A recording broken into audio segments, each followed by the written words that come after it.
Welcome guys. In this tutorial I'm going to show you how to add your Facebook account to YouTube.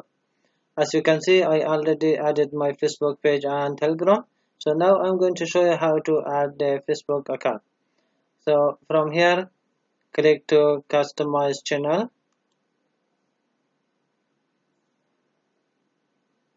Okay, from here in the top corner and click on pencil icon and then edit links.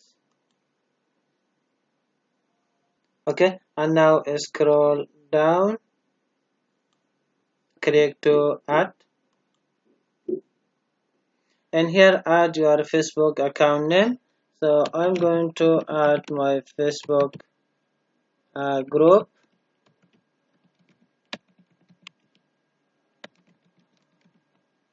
and in here copy your URL link. So I'm going to open the Facebook, and this is my Facebook group.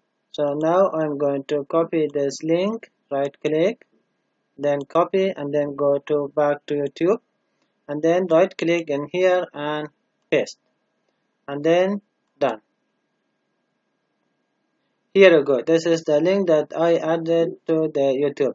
So if you go to in here, so if you click in here, it's directly take you to the Facebook group. Here you go. This is the page that I want. Thanks for watching. See you the next tutorial.